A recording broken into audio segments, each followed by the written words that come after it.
بس آخری بات کروں گا میں. اعلیٰ حضرت امام اہل سنت نے فتاوی رضویہ کے اندر کئی چیزوں کی نشاندہی فرمائی. ہمارے معاشرے کے اندر جو خرابیاں ہیں، ہمارے معاشرے کے اندر جو بربادیاں ہیں، ان کا تذکرہ فرمایا. اور یاسین اختر مصباحی صاحب نے ہندوستان سے ایک کتاب چھاپی ہے، اگر آپ کے پاس فرصت ہو تو اس کو لے کے پڑھیے گا، اعلیٰ حضرت اور رد بدعات. اس کو پڑھیے گا، اس کو دیکھیے گا کہ اعلیٰ حضرت امام اہل سنت نے بدعات کا کیسے رد کیا ہے. آپ سے پوچھا گیا کہ یہ جو تیجے اور 40ویں کا کھانا ہے یہ عام آدمی کھا سکتا ہے؟ آپ نے فرمایا کہ طعام المیت یمیت القلب، فرمایا کہ یہ خالصتاً فقیر کا حق ہے، اس کو غنی نہیں کھا سکتا ہے.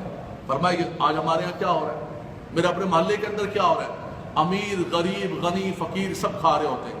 بھائی یہ کیا کر رہے ہیں؟ حضرت نیاز کی نیت فرما لیں. میرے خیال سے اعلیٰ حضرت کو نیاز کی نیت کرنی نہیں آتی تھی، آج ہمیں نیاز کی نیت کرنی آ رہی ہے. اعلیٰ حضرت امام اہل سنت کو نیاز کی نیت کرنی نہیں آ رہی تھی. انہوں نے یہ ضابطہ لکھ دیا کہ طعام المیت یمیت القلب، آگے لکھ دیتے بریکٹ کے اندر کہ ہاں نیاز کی نیت کر لو تو پھر طعام المیت یمیت القلب نہیں ہوگا، پھر تمہارا قلب یہ تیجے اور 40ویں کے کھانے کھا کھا کے تمہارا دل روشن ہو رہا ہوگا. تو خالص سطر فقیر کا حق تھا. اعلیٰ حضرت امام اہل سنت سے پوچھا گیا کہ حضور یہ جو مزار قبر پر حاضری دیتے، مزار پر حاضری دیتے اور مزار اور قبر کے اوپر اگربتیاں اور موم بتیاں، فرمایا نعوذ باللہ من ذالک، یہ تو قبر والے کو آگ دینے کے مترادف ہے. آج کراچی سے لے کر خیبر تک اور ہندوستان سے لے کر پوری دنیا کے اندر دیکھیں آپ کہ قبروں کے اوپر اگربتیاں جلا رہے ہیں، قبروں کے اوپر. شب برات میں دیکھیں اب قبروں کے اوپر جا کر اگربتیاں اور موم بتیاں جلا رہے ہیں. فرمایا یہ تو قبر والے کو آگ دینے کے مترادف ہے. اعلیٰ حضرت امام اہل سنت سے پوچھا گیا کہ حضور یہ جو قبر پر چادر ڈالی جاتی ہے، یہ چادر کیوں ڈالی جاتی ہے، کیا یہ ڈالنا جائز ہے؟ آپ نے فرمایا کہ ہاں، قبر پر چادر کا بدلنا، چادر ڈالنا بالکل جائز ہے، کہ دوسری قبروں سے اللہ کے نیک بندے کی قبر ممتاز ہو جائے گی. اگلی بات سنیے گا، آپ نے فرمایا کہ لیکن جب تک ایک چادر بوسیدہ نہ ہو جائے، ایک چادر پرانی نہ ہو جائے، اس وقت تک دوسری چادر نہیں بدلنی ہے. ہم تو بریلوی ہیں نا، ہم تو مزارات کو ماننے والے ہیں نا. ہمارے اپنے گھر کا حال دیکھیں آپ، عبداللہ شاہ غازی کو دیکھیں، داتا صاحب کو دیکھیں، خواجہ صاحب کو دیکھیں کہ لوگ بغیر کپڑوں کے بچے ننگے گھوم رہے ہیں، ان کے پاس پہننے کے کپڑے نہیں ہیں. اور ہمارے ان سارے مزارات پر اگر آپ ڈیلی کا حساب لگائیں تو لاکھوں نہیں کروڑوں کی چادریں بدل رہی ہوتی. سرکل چادروں کا دھندا، وہی بازار میں گئی وہی واپس آ گئی، وہی بازار میں گئی وہ. اس کو ہم نے بریلویت کا نام دیا ہوا ہے، اس کو ہم نے بزرگان دین کی محبت کا نام دیا ہوا ہے، اس کو ہم نے سنیت کا نام دیا ہوا ہے. اعلیٰ حضرت امام اہل سنت لکھ رہے ہیں، جن کو اپنا امام مانتے ہیں، جن کا کل عرس بنا رہے ہوں گے، لنگر رضوی کھا رہے ہوں گے، وہ کہتے ہیں کہ جب تک ایک چادر پرانی ہو جائے نہ ہو جائے اس وقت تک چادر نہ بدلے. ہم کہ نہ حضور، نہ ہم نے تو وہی کرنا ہے جو ہمارا من ہے. کتنی بڑی بدقسمتی اور بد نصیبی ہے سنیو ہمارے لیے. ہمارا حال کیا ہوتا جا رہا ہے. پوری دنیا کے اندر علماء اور مشائخ کو ذبح کیا جا رہا ہے. شام کے اندر دیکھے، عراق کے اندر دیکھے، لیبیا کے اندر دیکھے، ہماری آنکھیں نہیں کھل رہی ہیں اور ہم انہی خرافات کے اندر لگے ہوئے، انہی بدعات کے اندر لگے ہوئے جن سے ہمارا امام منع کر کے گیا ہے کہ یہ خرافات بدعات نہیں ہونے چاہیے، یہ خلاف شرع ہے. ہم نے گلے لگا کے رکھا، بلکہ آپ تقریر کریں. اعلیٰ حضرت امام اہل سنت سے پوچھا گیا کہ حضور مزار پر حاضری دیتے ہیں، کیسی حاضری ہونی چاہیے؟ فرمایا کہ فاصلے پر کھڑے ہو جائیں، فاتحہ پڑھیں، مزار والے کو ایصال ثواب کریں اور دعا کریں. کہا حضور یہ جو مزاروں کے ارد گرد لوگ طواف کر رہے ہیں، فرمایا طواف بالکل حرام ہے.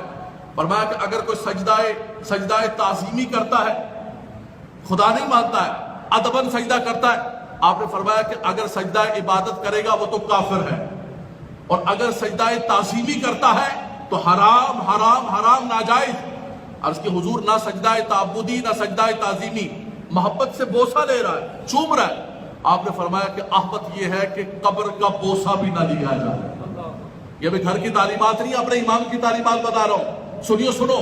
لیکن آج دیکھیں ہمارے مزارات کے اوپر، آج دنیا ہمیں گالیاں دے رہی ہے، دنیا ہمیں یہ کہہ رہی ہے کہ ہم شاید یہاں محراب و منبر سے لوگوں کو یہ سبق سکھا رہے کہ جا کے قبروں کو چومو.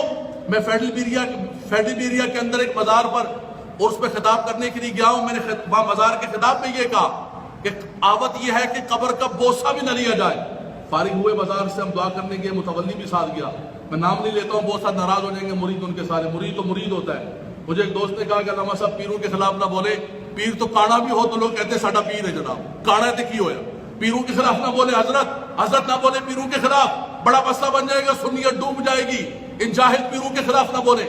سنیت برباد ہو رہی ہے, سنیت تباہ ہو رہی ہے, ظلم و ستم کے بازار گرم کیے ہوئے ان جاہل پیروں نے. اور ہمیں یہ سبق دیا جاتا ہے کہ مول صاحب ان پیروں کے خلاف نہ بولا کریں آپ, یہ بڑے طاقتور ہیں, یہ بڑی قوت والے ہیں, ان کے بڑے مرید ہیں.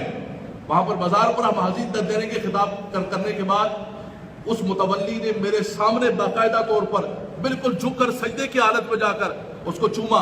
یعنی وہ سبق دے رہا تھا کہ ہم لارڈ ہیں یہاں پہ, تمہاری تقریر شقریر گئی سب ادھر, ہم جو کریں گے ہماری مرضی دی, شریعت ہماری نعوذ باللہ من ذالک شریعت ہماری لونڈی ہے, ہم جس طرح چاہیں گے. آج سنیت کو تباہ و برباد کر دیا. اے مسلمانوں, اگر آپ چاہتے ہیں حقیقت کے اندر ان تعلیمات کو اجاگر کیا جائے, اعلیٰ حضرت امام اہل سنت نے جو سبق دیا ہے کہ ان بدعات, ان خرافات اور ان چیزوں سے بچا جائے. آج جو چادروں کے دھندے مزارات پر ہو رہے ہیں, جو مخلوط مزارات پر دھندے ہو رہے ہیں, خدا میں نوجوانوں سے کہوں گا, نکل کر کردار ادا کرو, نکل کے بتاؤ کہ سنیت کیا ہے, اعلیٰ حضرت کی تعلیمات کیا ہے. ان جاہل پیروں سے اور اس سے ہمارا کوئی بھی تعلق نہیں ہے. حضور نجیب میاں صاحب تشریف لائے بارار شریف سے, مجھے فرمانے لگے کہ مجھے پتہ چلا ہے کہ چادروں کے خلاف تقریریں کرتے ہو آپ.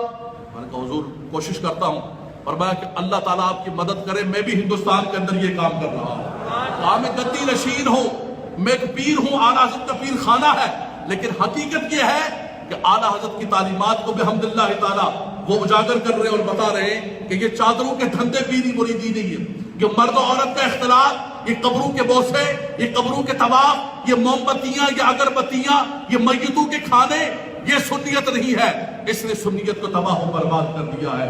اگر سنیت کو بچانا چاہتے ہیں تو اعلیٰ حضرت کی حقیقی تعلیمات پر عمل پیرا ہوں. اللہ تبارک و تعالیٰ ان کی قبر پر اپنی رحمتوں کا نزول فرمائے. وآخر دعوانا الحمدللہ رب العالمین.